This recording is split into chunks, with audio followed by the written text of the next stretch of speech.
the streets on my back. Carry it like I'm moving the. I told him the hunter, like he trying to move it up.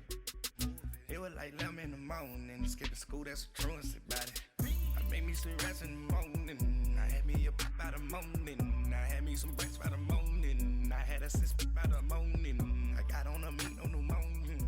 The rats keep me up on the podium. I had a in my shoulder. You got a picture me. You got the picture me. Pacific ice on my ocean. Ready for war like I'm Russian. Ladies should never the luggage. My diamonds they tussling. My neck and my belly on.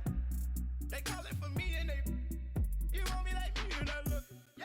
Her Rex on her. Yeah. B-Rex better calm down. Yeah. If you go around, come around. Yeah. Whole squad. Yeah. Squad goes on me.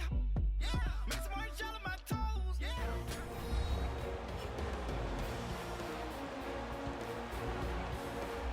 Welcome back, everyone, to Heinz Field in Pittsburgh.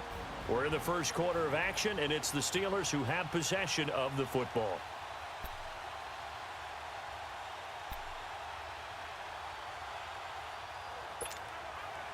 And on their first drive, the offense staying out there. They're going to go for it on fourth.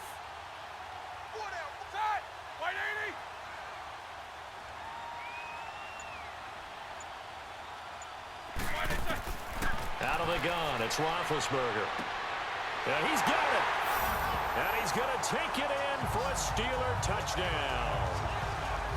Le'Veon Bell, touchdown number 15 of the year. And the Steelers take the ball down the field and score on their opening drive. Well, these guys have won 3 straight ball games, and another good start to this one, out to the 6-0 lead. And I've talked with so many different coaches, as have you along the way, and they always talk about winning streaks and the mood of a team and how much easier it is to actually prepare during that time. Guys are sharp, guys are focused, everyone's feeling good, and we're seeing it early in this one. Chris Boswell now for the extra point. Oh, this is blocked. It's picked up, a live ball here, remember. But he will not be able to bring this one back, and the extra point attempt unsuccessful. Well, there's a blocked extra point. I remember playing, and we had one of those go against us. I remember our kicker and our holder told the head coach, just relax, coach. Why are you yelling? Don't worry about it. It's just 1 point. Oh, my. Those coaches see a point is gold to them because you never know how it's going to turn out later. Exactly. That's why I was just going to say first quarter. We'll see if this has any implications as the game goes on. I still can't believe they told the head coach to relax. Whoa. Bad move. They go play action here on first down. And right away, he lost the football. And it looks like Steeler football. It is. Partner, I don't care how long he plays. Anytime there's a fumble involving Tom Brady. You think the Raiders are involved? You think the Raiders are involved, you think it's snowing, and immediately you hear the words, tuck rule. And now the tuck rule doesn't exist anymore, but that always comes back up with Tom Brady, doesn't it? It absolutely does, even here, even now. So with the Steeler offense on their way out, let's take a look at the playoff picture in the AFC. And for them, it's no longer a question of will they make the playoffs. They've clinched the division title. The question, can they hold on to that number 1 seed? And this is where the mental fortitude comes to play, doesn't it? Because now you're not just the coach talking about it, it's team talking about it to each other, supporting each other, carrying each other along, because having that number 1 seed means everything in the NFL. It does. So even though the division title's clinched, shouldn't take the foot off the gas. No, not at all. Play it all the way through, and I think we've seen that in recent years in the NFL. The teams that play and play to win each and every game, they're the ones to deal with in the playoffs. Now a throw to the end zone on first down, but it winds up incomplete. It's always a battle. Who's going to win on first down, the offense or the defense? Let's face it, if you've got the ball, 4 yards or more on first down is what you're aiming for. They tried to throw for it there. Nice effort to knock that one away and bring up second down. Who's 30?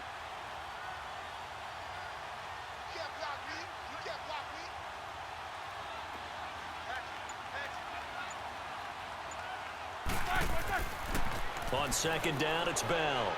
And he'll get about 3 just outside the 10, stopped at the 11. Pretty good little two-play sequence there. You force the incompletion, then a very short pickup. Yeah, now maybe you bring in an extra defensive back or two because you want to try and defend on third down. They like to play those nickel or sub packages, don't they? In danger of squandering their great field position as they come up on a 3rd and 7. Set. Blue 30.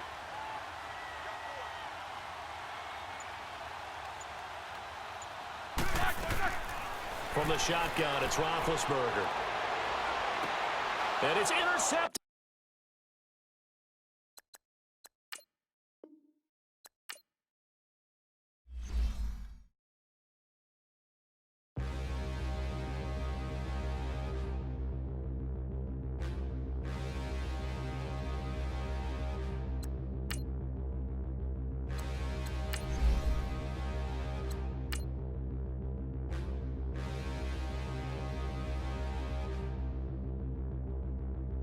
Standing, look in the mirror, how could you face that?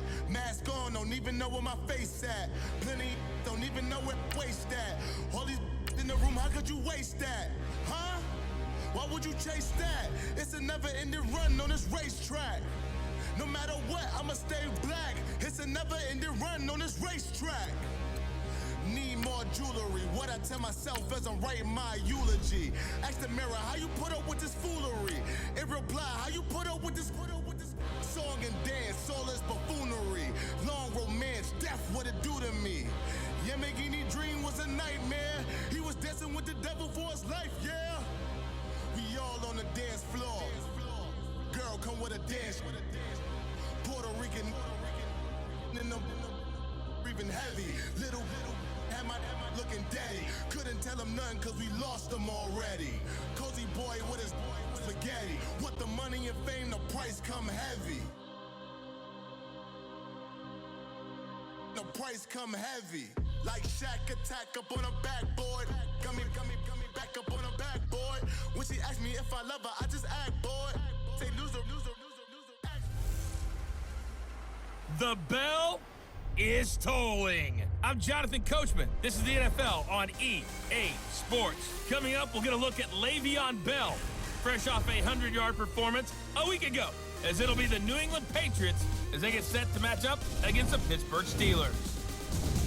I'll be back with you again with scores around the league at halftime. But kickoff right around the corner. And standing by to call the action, here are Brandon Gaudin and Charles Davis. Right at the convergence of the Three Rivers on Art Rooney Drive in Pittsburgh, Pennsylvania. This was the scene just a few moments ago as it is. With Charles Davis, I'm Brandon Gaudin. Charles, we look...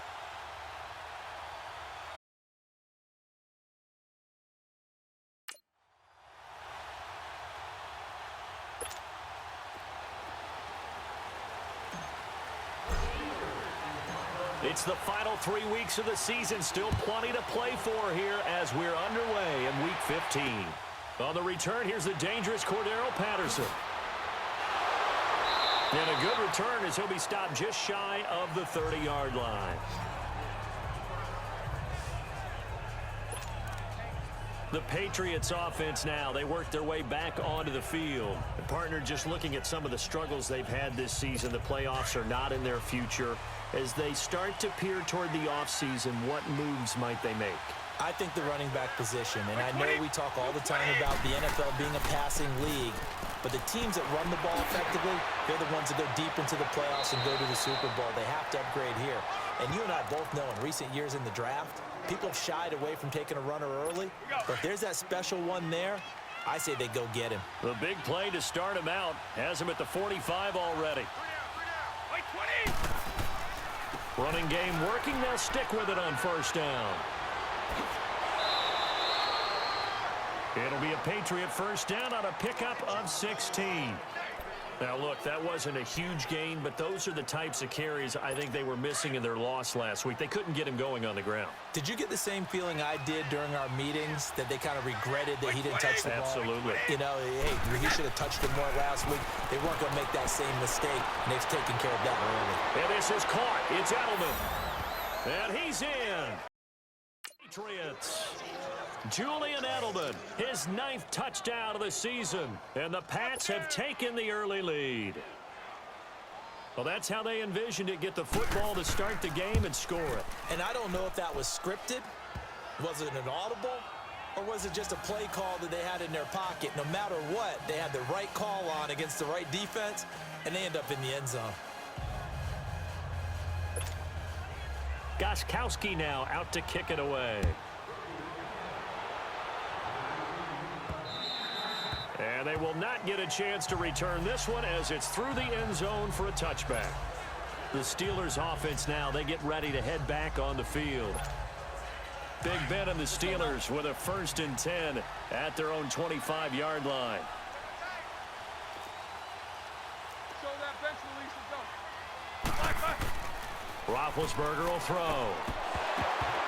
And incomplete to open things up. Anytime a defense can sit back in a zone like that, it tends to create a lot of congestion in the middle of the field.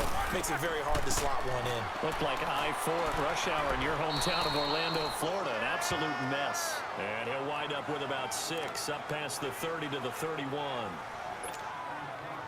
A quick burst there, and he nicely bit off a pretty decent gain.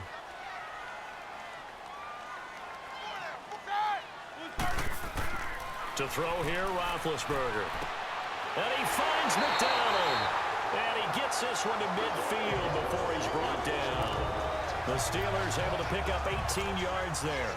I know at the end of games, coaches always tell us that no one play won or lost a game. But this seems pretty important early, doesn't it? Their ability to pick up that first down on 3rd down, I thought that was key. Well, you're already in the hole after the touchdown on the other side. How will you respond? We talk about that a lot, and they responded pretty well there. You go 3 and out, I think you give up a lot of momentum. You get down 2 scores, could be an entirely different game. So they've got a nice drive going now. They're in good shape. What's interesting to me is they're also in that spot of the field where you would take a shot. Do you change that up just because you're down a touchdown? That is caught right at the 10-yard line. And into the end zone. Touchdown, Pittsburgh. Antonio Brown, his 6th touchdown of the season. And the Steelers are an extra point away from tying this thing up.